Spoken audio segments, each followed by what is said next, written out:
Welcome to episode 64 of the Talking Friars podcast. Ben Fadden here with Jacob Zimmermann. Jacob, what's going on? Nothing, man. Just trying to get past this Padres L's, man. Just trying to get past. Yep.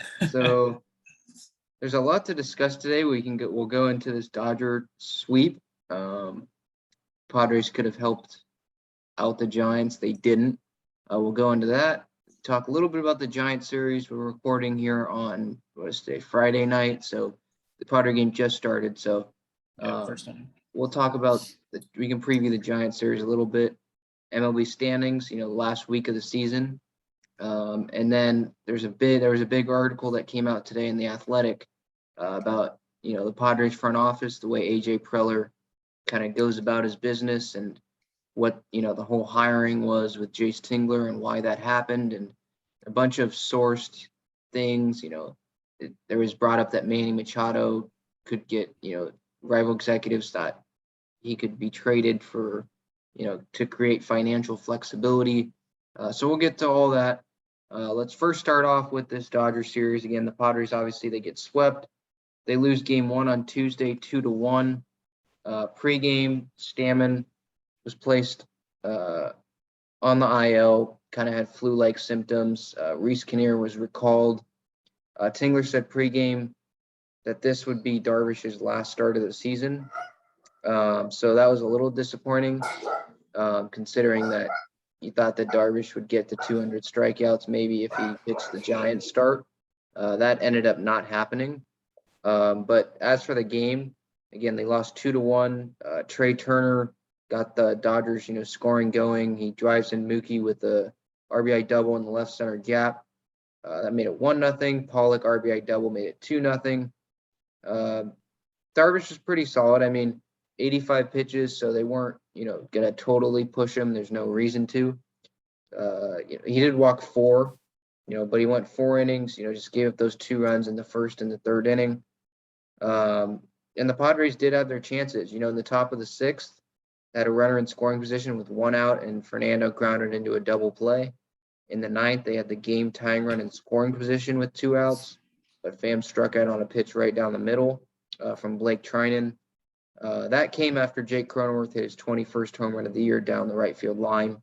So the Padres, they did have their chances in this game. I don't know what takeaways you had from this, except that, it's Darvish's last start of the year, because he ended up being placed on the IL, with that left hip problem.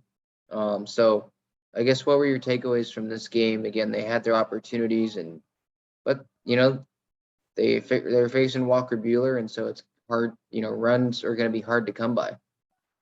Yeah, just no offense. That was evident until the last inning, which I feel like that's kind of like the whole season. Right. We only try to get our offense going in the 9th inning for some reason. But good start from the pitching staff. Only allowed 2 runs by this really good Dodger team. Mm-hmm. Didn't have any injuries. So, we're already out of the playoffs right now. I think it's just, don't want to get anyone really too hurt. Maybe try to give the fans a little bit of hope for next season. But, this one really was just – it just sums up the end of our season, I feel.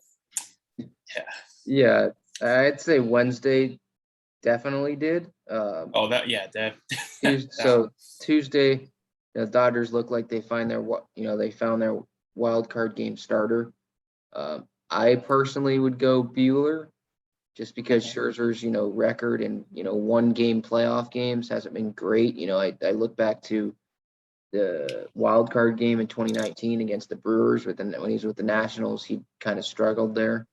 So I'd personally go with Buehler, but they might go Scherzer just because he might win the Cy Young, and you traded your top 2 prospects for him, so maybe you want him.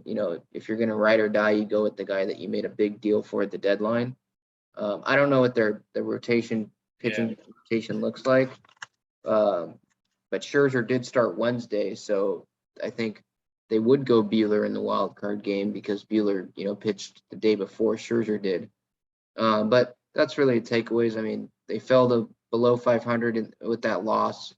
11-30 since August 11th, after Tuesday's game. So you combine that with the Cardinals, winning 17 games in a row, and there's no way you're going to make the playoffs with that. So let's move on to Wednesday. Again, the Padres would lose that one. They were up 9-5, going into the bottom of the seventh. So they had 9 outs to go, and they couldn't get 9 outs. Emilio Pagan. Yeah, so they were up 9-5 in the seventh.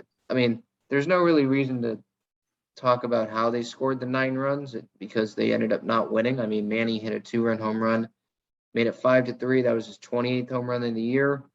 But again, they were at 9-5 going into the bottom of the seventh. Daniel Hudson gives up a homer to Betts.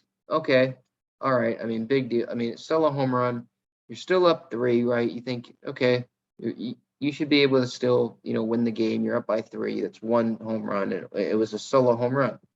But then Jay Stingler decides to bring in Emilio Pagan, who's been a pitching machine. I mean, I keep saying it. It's like he keeps coming into these games for the last month, it feels like, and he just gives up at least 1 home run and then he exits. This time, though, he didn't give up 1. He didn't. Multiply it by 3. He gives up home runs to Max Muncy, Pollock, and then Bellinger to make it 9-9. Chris Matt came in, gave up a go-ahead 2-run homer to Seager, made it 11-9, and the Padres obviously would not score any runs the rest of the game. But wow, it was mind-boggling. Okay, so there's a 3-batter minimum rule, so I understand. You give up the home run to Max Muncy, you give up the home run to Pollock, and then you give up a long fly out to Chris Taylor. Doesn't that show that this guy needs to get out of there? He doesn't have it tonight. He doesn't have it. What? I don't get it. What do you think? He was just magically gonna, start pitching great against Justin Turner and Corey Seager, Bellinger. That's I just don't understand. And then Tingler's explanation after the game didn't make any sense either. I wrote about this on gaslightball.com. It's he was talking about how they were planning to have Chris Matt go, give them some length. He ended up facing 3 batters. Pagan faced more batters than Chris Matt did. There were other guys available. Pierce Johnson hadn't pitched in multiple days. Melanson hadn't pitched in multiple days. You can't say, oh, he can't pitch a 5-out save. Yeah, he can. He's gone 2 innings twice this year already. So there was just he could have gone to Austin Adams. I get Adams hasn't been great. He's been wild, but he can't be worse than Pagan. I would put money on anyone else in that bullpen other than Pagan to get through an inning right now over it. Yeah, you could not have been worse than Pagan was. And it's okay, he gives up those 2 home runs. You still have the lead. You still have a chance to still have the lead, going into the top of the 8th. Get him out of there while you have the lead. And he didn't. And it's what do you again? I just go back to the point of what are you expecting, right? He wasn't good. He wasn't. I mean, he said after the. I don't know what else the Tingler expects to happen right now, especially after he gives up a home run right away. I mean, I feel like that's a clear sign that once he faces that 3-batter minimum, get him out of there. Especially in a close game where maybe you want to get a win, play spoiler against your rival. Nonetheless. But no, Tingler just, decided just let him go. Maybe he'll get out of it. He didn't. He was not. No, it was terrible. It was awful to watch. I wanted to turn off the TV so bad after that happened. I don't know what Tingler was really thinking there. I feel like that might have been the last straw for him. In that clubhouse. Among the players at least, because I feel like they didn't really appreciate that, especially with all the offense they generated in that game. It was kind of like a slap to the face, I feel. I mean, a slap to the face of them and the fans, Right, yeah. And, again, the Muncy homer, Pollock homer, Taylor deep fly out, it's he's not getting any contact on the ground. He's not striking anyone out. He's not fooling anyone. Contact. He's not fooling anyone with any pitches. And you know, the explanations that he had after the game, and then, add that to Pagan, and he has no idea what's going on. Like, I felt a little bad for him the way he's explaining it, like post game saying that, you know, no, he asked people in the dugout and people didn't think that he was tipping pitches. He felt like the location of his pitches was where he wanted them to. And Skip Schumacher, I think, is who he said was, and the Padres are losing 1-0 now. But Schumacher was just saying that, Pagan, it just looked like it didn't matter what Pagan was doing. The Dodgers hitters were just sitting on the fastball. Now, if that was the case, then how do you not tell Tingler, or not Tingler, but Ben Fritz to go out there and say they're sitting on the fastball? How about you throw something different? Or like it didn't make sense. If you're recognizing that they're sitting on the fastball, you're hitting your location. Well, okay, then try going to something else, because it obviously wasn't working. But yeah, I still expect Pagan to be, back next year, just because he did pitch pretty well, the majority of the year. But it's just frustrating that, I mean, I guess, part of that's the Pomerantz injury. Pomerantz should probably be pitching in those situations, but Pomerantz was hurt this whole year. Daniel Hudson just hasn't been great. So, I mean, I guess it's a combination of those factors that Pagan maybe shouldn't even be in that scenario, but he should be, and he's just not performing up to expectations. So I hope that he finds something, in the offseason, because I think he has the potential to be a big part of this team moving forward, but it's just not looking good right now. No, not right now at all. I mean, I feel like a lot of the fans just kind of, they don't really believe in him as much anymore. They kind of, I feel like the negatives towards the end of the year kind of outweigh the positives that he had for the majority of the beginning of the season. Yeah. I mean, I think that he pitched really well in the beginning of the year. I feel like he was one of the top guys. I feel like he's really stepped up, especially when Pomeranz was out. Right. He was in those 8th inning situations, those high, stress situations where he had to get out of the inning. And he was able to get out of it, but now it's just like, I don't know if it's just the team struggles altogether, that maybe got to him, but I fully expect him to be back next year. I feel like, he can prove himself, back to what he was in the beginning of the year. I don't think that he's a bad pitcher. I think that he can be very good for us. So I'm not giving up on him yet, but I think, if he's not pitching well right now, you got to get him out of the game. That's just the big thing. It was those high stress situations right now. I don't think he should be. But. Well, yeah, the nail in the coffin for me was the St. Louis game, where you had a lead going into the 8th inning. It's a game you probably had to win. You obviously avoid getting swept, in that middle game of the series to prevent the sweep. And you give up the 2-run homer to Tyler O'Neill. You end up getting swept. You're 3.5 games back, and then it just went. And the Cardinals never lost another game for the next 2 weeks, and it just went downhill from there. That was the nail in the coffin for me. It was like, man, it's a combination of Tingler. It's continuing to put him in there, and Pagan just not pitching well. So let's move to Thursday. Again, that was a terrible loss. Thursday, again, wasn't a great loss either. No losses are great, but you lost 8 It was a better loss. 5-run loss. Why? Because they didn't have a 4-run lead and choke it. It was just, they were just losing the whole time. Because, again, 8-3 Dodgers won on Thursday. Pre-game, Darvish placed on the IL, left hip impingement. Stammen was reinstated from the IL. Ryan Weathers optioned to AAA on the taxi squad, so he did stay with the team. And then Sean Anderson was recalled. He was then optioned before this Giants game tonight. But Vince Velasquez on the mound. He gave up back-to-back home runs to the first 2 batters he faced. What a surprise.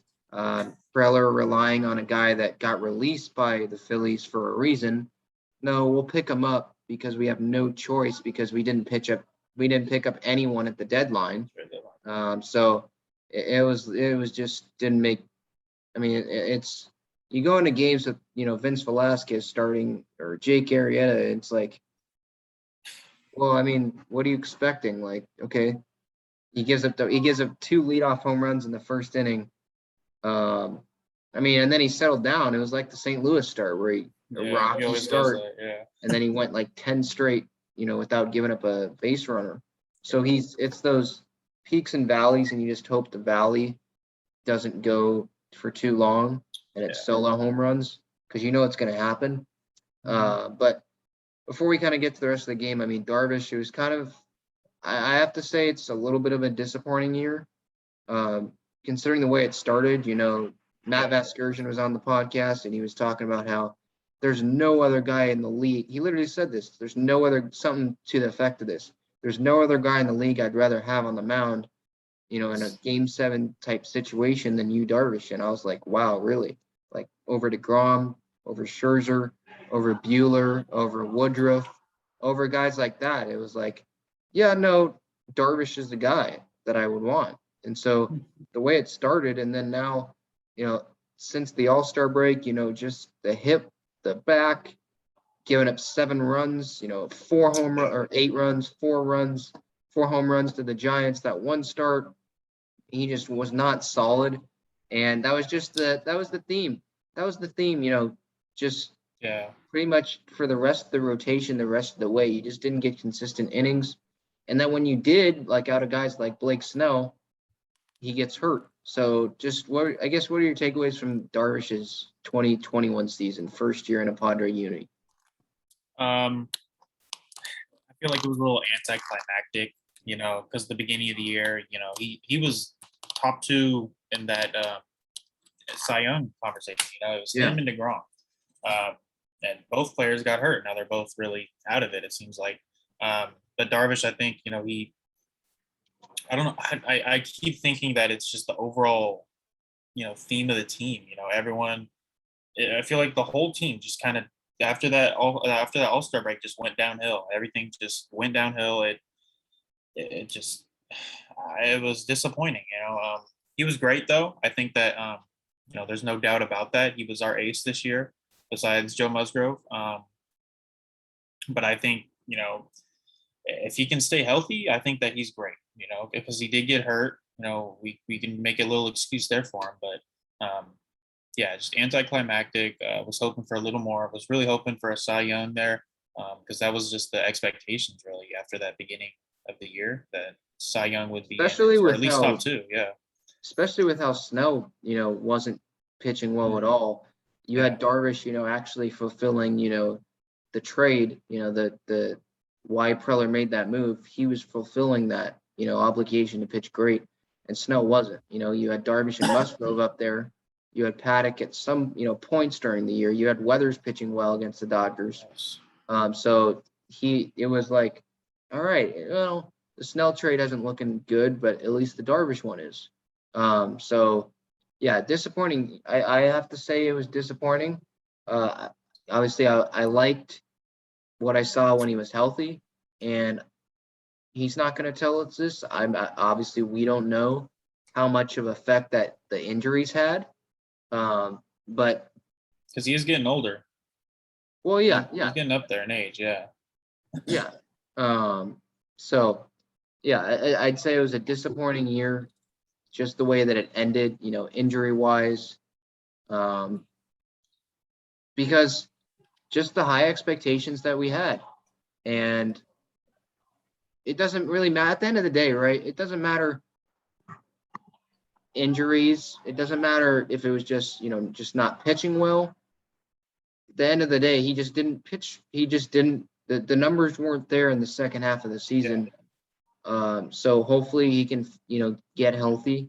That's because if he's healthy, right, I think we can both agree that he's the ace, and I think he's a top 5 pitcher in the league. That. Yeah, exactly. If he's healthy, I think he's top 5 in the league. Right. Yeah. So yeah. All right. So let's get to the rest of this game. Again, Velasquez sucked. Not a surprise. The first 2 batters of the game. Kim had that solo homer to left center, made it 2-1. Velasquez. So he gave back-to-back homers in the first. another pair of back-to-back homers in the fourth inning. Trey Turner to left center. Pollock hit his Pollock homered. He'd homer again later in the game.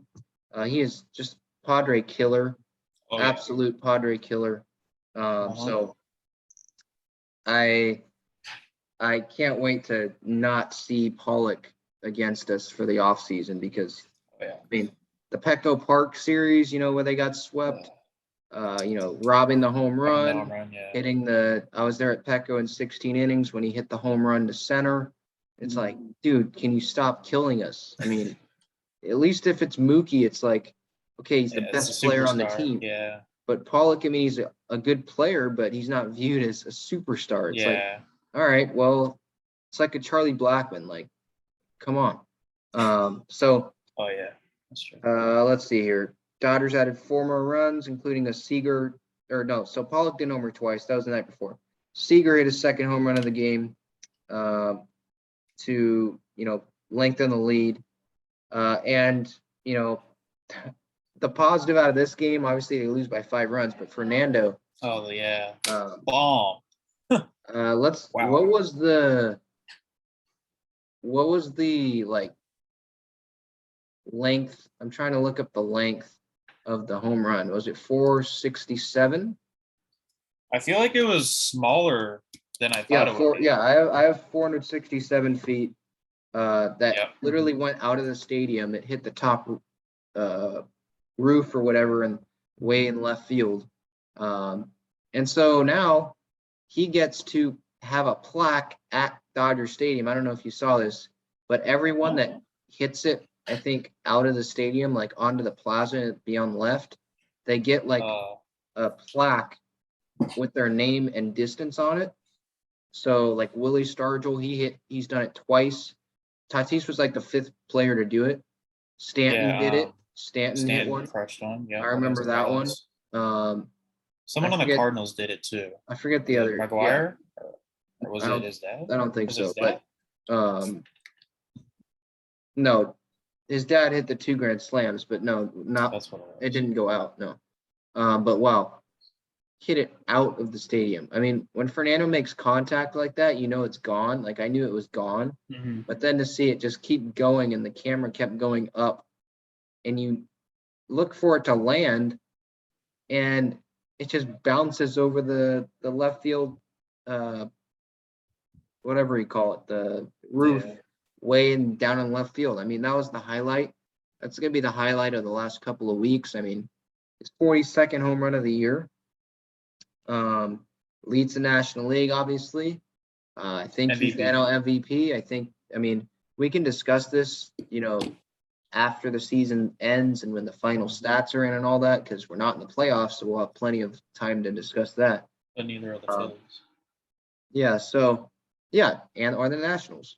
We can discuss that, another episode or whatnot, but that was the highlight. There's been some memorable Tatis home runs this year. The 3 homer game. What else? The 5 home runs. The Houston one, the 5 home runs against the Dodgers in that one weekend. Obviously hitting 2 home runs back-to-back nights against the Dodgers, against Kershaw, Bauer. He had a 2-homer game against Seattle at home, which kept like a 9-game winning streak. It was a go-ahead grand slam. That was the debut, I think, of the swag chain. So he's had some really, really, big performances via the home run. And when you get 42 of them, obviously, I mean, that's expected. But yeah, that was the highlight of this game. I mean, just talk about, again, they lose 8-3, 78 and 81, 6 losses in a row, 3 games under 500. Don't even know how many games back in the division they are. I mean, it's over 20. Yeah. That's crazy. So 6-19 in September going into tonight's game against San Francisco. I mean, I looked at kind of the monthly splits, of the Padres schedule this year. I don't know about you, but that was embarrassing. Like it started out well, and then as the months went on, the record just got worse and worse and worse.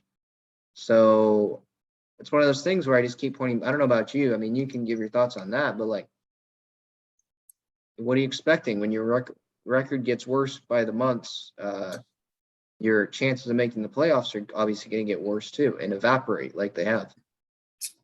I mean, yeah. I mean, it feels like just yesterday we had that 7-game lead in the wild card, and then all of a sudden we're 11 games back now today. I mean, I guess that's what happens though when you get swept by the Rockies. It feels like every series you get no hit by the crappiest teams out there. I mean, you lose to the good teams in the later part of the year when you really have to win because you didn't beat the bad teams.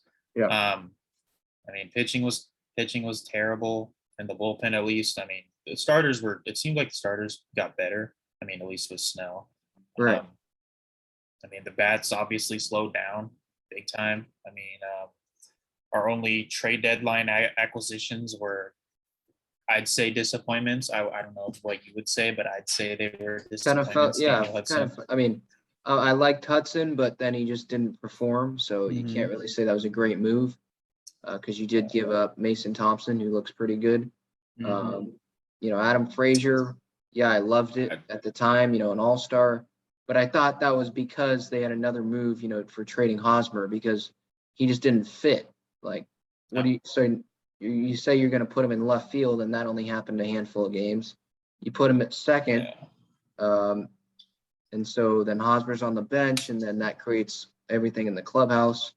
You put, and then Jake gets hurt, and so now Hosmer's playing, and so it was just a bunch of jumbling around, and it just a lot of road excess bodies. It feels like, and it was like, Mhm. yeah, I understand. Like Frazier was a great hitter in Pittsburgh. Obviously, he didn't hit for average here, and he can still make up for that, I guess, next year. But that move kind of didn't make sense, looking back on it now. Obviously, hindsight. And then Jake Marisnick, that made no sense. Why? What's the Oh, point? not at all. I Yeah. get he improves defense, but so you give up Anderson Espinoza, who I get you can say that okay, I give up on him because of how many years they've tried to have faith in the guy, and he keeps getting hurt or just not pitching well.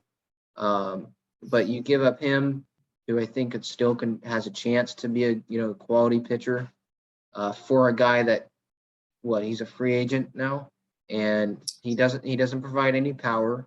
The other night I thought he hit a home run and it was a fly out to left because he just doesn't have power. It didn't really fit. I mean, I get, for defense and all that, but then he didn't play for 2 weeks because when you're struggling offensively, the last person you want in is Jake Marisnick. So there's just no point in having him in there. So that move was head scratching. It was more head scratching moves than anything. That's what I thought. Yeah. Obviously not getting starting pitching obviously was another one. So yeah, I think, I mean, that's a whole nother hour-long episode that we could do with why were they even in this spot? How big, of blame do you put on the trade deadline? Which I mean, you can't. I mean, I guess I can say my thoughts on that, but you can't really put that much blame on it because the whole team sucked. The second half, it wasn't just one. Oh yeah. So that's yeah. That's another episode. Yeah. Yeah, so Padres entering tonight against the Giants. 3 games. They have 3 games. I really don't really care if they win. I kind of prefer that they don't. I get that, you want your team to win always, but you want the Giants to win the division right now. Yeah, you would rather see the Giants win the division. You don't want to see the Dodgers. Nope. Well, I'd rather. It's one of those things where it's like some people say that they hate losing more than they love winning. This scenario here is I hate seeing the Dodgers win the division more than I want the Padres to win right now. Because I want Dodger fans to be quaking in their boots on Wednesday when they have to face the hottest team in baseball Cardinals in one game. Adam Wainwright. They have to send out Walker Buehler out there, who has had some clunkers recently. They have to send a one game. You win over 100 games, and it comes down to one game. That's And crazy. imagine if they're sent home one game. That would be amazing. That would make up for the rest of this year so far. Well, Just no, to it make it a wouldn't little make up happy. for it Well, because not we completely. didn't make Yeah. the playoffs, but No, yeah, it would make me a little definitely happy. Yeah. it would be yes, it would definitely put a smile on my face and Padre fans' faces saying, yeah, so Dodger fans, you want to talk a bunch of, trash and say, oh, it's not a rivalry anymore, which it isn't, by the way, getting swept 3 times in a row to end Oh the no, season. yeah. That's embarrassing. Yeah. Regardless of circumstances, injuries, you got to win one game. Yeah. And they had opportunities to do that. So it's not a rivalry. Alana Rizzo on MLB Network earlier this year when the Padres were sweeping the Dodgers, saying it wasn't a rivalry. I disagreed then. I thought it was then because it was obvious, based, currently, and now it's not. But again, the Padres didn't help out the Giants. I hope that the Padres don't really win because then it allows the Dodgers to, have a chance and, to get back in that division and maybe even force a game 163 or whatever. So hopefully that doesn't happen. You want Nando to keep padding that MVP stuff, but that's really all I care, right? I mean, okay, if they win this series, who cares? Like, that's just going to help the Dodgers. Like, you're not going to look back and be like, hey, at least we beat the Giants at the end of the year. No, you didn't make the playoffs. You're under 500. You're going to finish under 500. It's an embarrassing, disappointing, unacceptable season. So I'd rather have it end with the Dodgers being in a one-game playoff. There's one thing to talk about here. So 78 and 81 going in these last 3 games. There was one thing to talk about. The Athletic came out with an article today. Ken Rosenthal, Dennis Lynn, Eno Saris, caused a lot of uproar. I wrote a little bit about it. Like one major takeaway I got from it involving Bruce Bochy on GaslightBall.com, which you can check out. But there was many takeaways from this. There was many things talked about. You can read it. There's a subscription required for it, which is unfortunate, but there you go. It's a good read. I guess the main points about it was AJ Preller and how he runs the front office and the move of hiring Jace Tingler and why that happened. And it was rival executives, it was former managers, it was former Preller employees under him that were talking to Rosenthal, Lynn, and Saris just about the front office and how this team has crumbled. And there were some interesting things. One, which we can start with, just to, nip it in the butt. They brought up rival executives saying that, thinking that it might behoove the Padres to trade Manny Machado to create financial flexibility down the road, similar to Nolan Arenado with the Rockies. And that is the dumbest thing I've read. I get that they were acting like, sources inside the Padres organization were saying that, which they weren't. That could have been farther from the truth. It was rival executives, whatever that means, Dodgers, Giants, maybe, people that just don't want to face Machado in a Padre uniform, or people that want to get him. I don't know, but it was not from the Padres front office, so I want to make that clear. It would be idiotic. I mean, and you can't compare the two situations. Nolan did not want to be with the Rockies because the Rockies essentially lied to him, saying that they were going to contend. And then they obviously weren't because they didn't try and they didn't improve in the offseason. And there were obviously talks about about them trading the contract and dumping the contract because they're rebuilding, and that's just a lot of money. Here, that's totally the opposite. The Padres, on paper, are going to be still. Not even considering what happened this year. Next year, they're still going to be one of the World Series favorites again next year, regardless, because they get Clevenger back, Darvish, Snell, Musgrove, Paddock, Weathers, Morejon, Lamet lineup. There's going to be additions. You're going to have an experienced manager, hopefully. Cross your fingers on that. So they're going to be World Series favorites. Machado's not going anywhere. Seidler's not trading him. He's not going to accept that.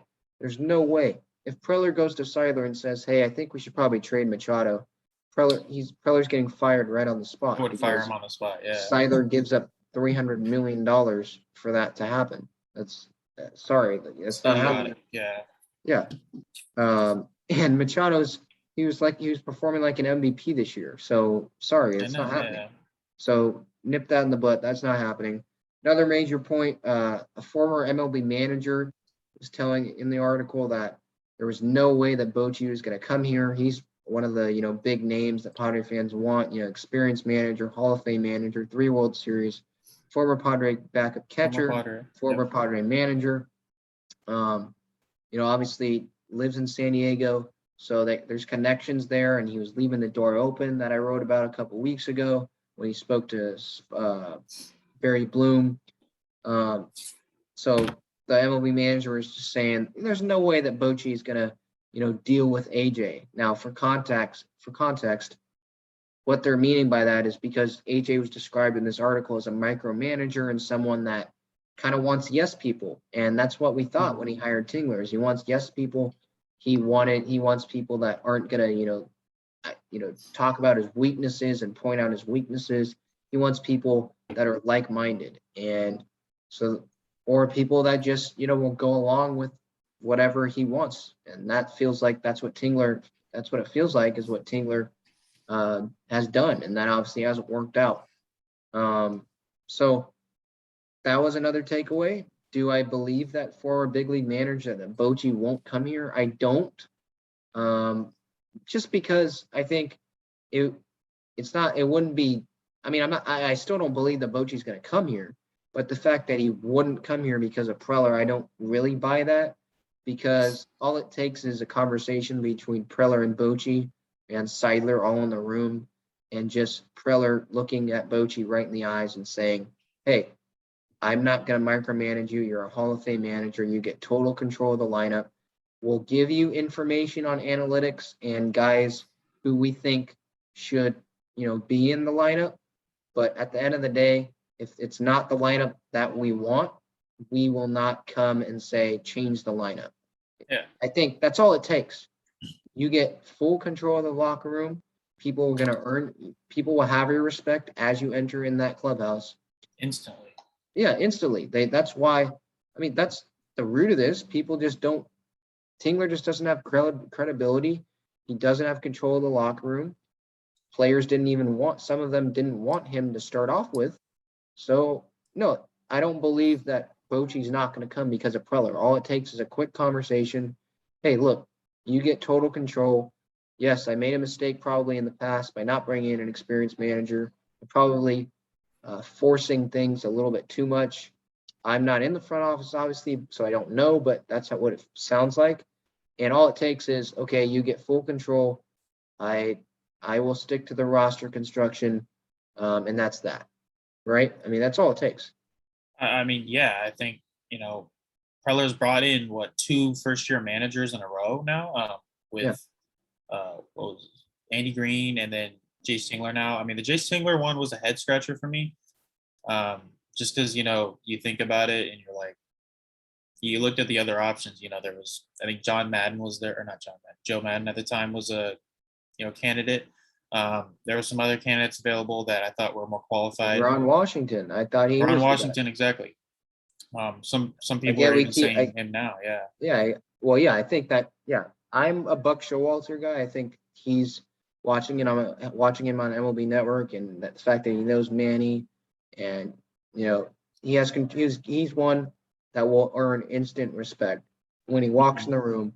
He has a good personality too. It's not like he's just this old grumpy guy like some people perceived, Tony La Russa to be. Tony La Russa.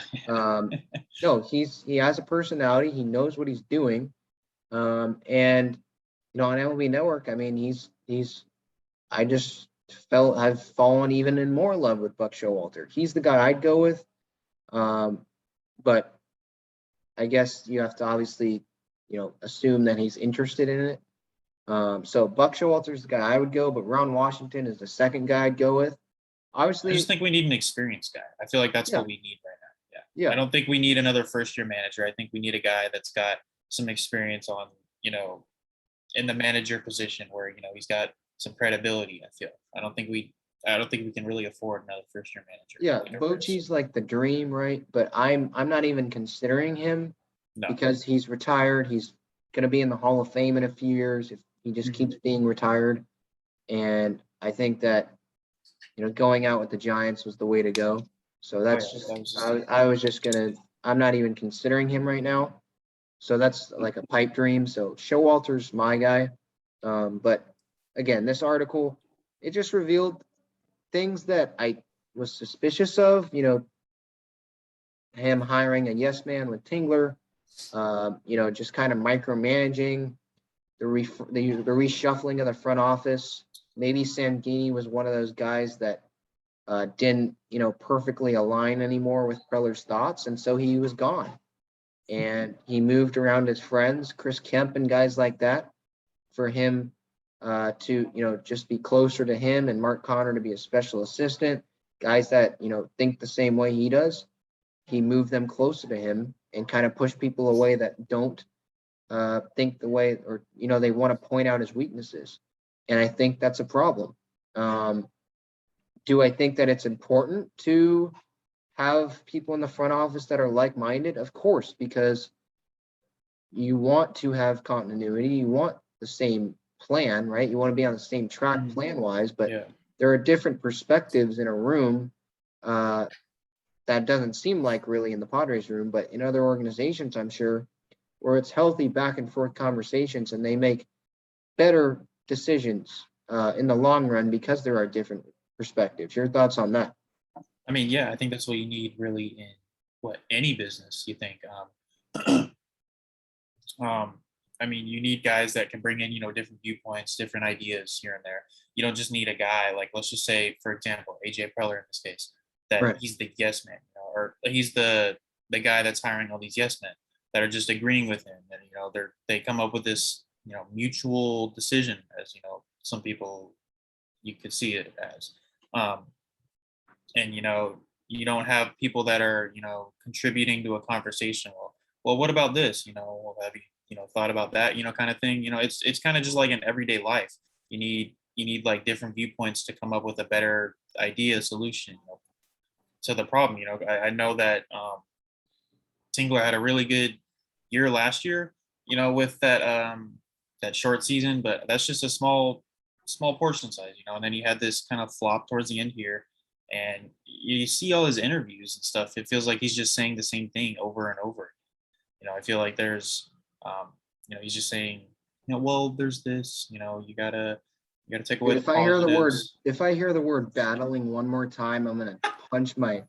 There was a video on Twitter of a guy that he was impersonating Jace Tingler, and he was like Eric Hosmer, I like 4 the hits way tonight. I like the way that he was battling at the plate. Battling. We came up short tonight. But I love the way the guys battled. I love the way how they grinded. They grinded through these at bats. Yeah. We'll come back tomorrow. Hopefully, we're on the better side of things, but they battled. Like, come on, dude. Oh my God. Dude, I need some spark in this this front office. Something, it's man. Not April anymore, dude. I'm losing my mind here. Dude. You don't need to do damage control. You're getting swept left and right. Just say, okay, we're not good enough. We're not good enough. We didn't have a good night. I made the wrong decision by keeping Pagan in after he gave up 2 home runs and a long flyout. I keep making the wrong decisions. My bullpen management is just baffling. I understand that he's not going to say that, publicly, but can you use another word other than we battled? We're battling, we're grinding. Because for like a month, he kept saying, we're going to get out of this rut, something that effect. I know we're going to start having better at bats, or after a game, I saw we had better at bats in that 8th and 9th inning. I think, we're hitting our stride here. It's gonna turn around. What about the first 7 innings that you've had? It's gonna turn around. I understand. I get you're like an extension of the PR staff. Like, you want to make your organization look good. and you're not going to bash your players. I'm not saying to bash the players, but No. stop saying we're battling and these guys are going to keep grinding. It's their job. Yes, they're going to keep doing it. It's their job. So, I mean, I'm just, oh my goodness. Yeah, we're battling. Yes, men. The yes men are showing up, it seems like. Yeah, so that was the Athletic article. Again, really interesting stuff. Again, that whole Bochy thing, with, the former big league manager who's obviously anonymous, saying that there's no way Bochy's going to come. That I don't buy that. That can be changed with one conversation in the front office. Yeah. So that's all. And then Manny's not getting traded. So yeah, So that's the episode. Anything else to cover? I think that's it. Hope for next year. Yes. Finish the year strong. Yeah, we'll come to you after this Giants series. And then we'll have episodes, throughout the off season. I think that I'm going to try to be getting on some important figures in this Padres organization. Maybe some someone, announcers. yes, that is coming too. Stay tuned for that. That's going to be amazing. Oh yeah. And I have one in particular.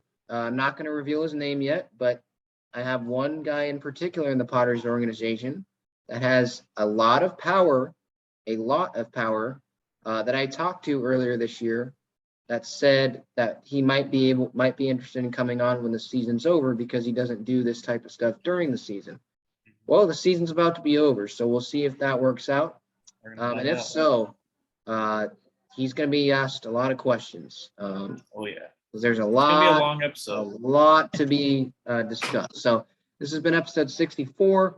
Again, episode 65 will come after the Giants series, kind of recapping the season, where who made the playoffs. Right now on the wild card, the Cardinals obviously have that locked up. The Dodgers are hopefully going to be the first wild card team. You got the Braves playing the Brewers in the NLDS, and then the Giants probably playing the winner of the wild card game. In the AL, you have the Astros playing the White Sox, and then you have the Rays playing the winner of probably Yankees. And I'm hoping Mariners. I mean, Mariners, what a story. Oh yeah, Mariners, America's team. Haven't made the playoff. Yeah, haven't made the playoffs in 20 years. Root for Ty France. Ty France, yes. Hopefully, man, I'd love to see that, but probably Yankees, Red Sox, just to be honest. But yeah, hopefully it's Yankees, Mariners. That would be really cool to see. So that's the playoff scenario. So again, Fadden and Jacob Zimmermann here. Until next time, let's go Padres, and we'll see you on probably Sunday.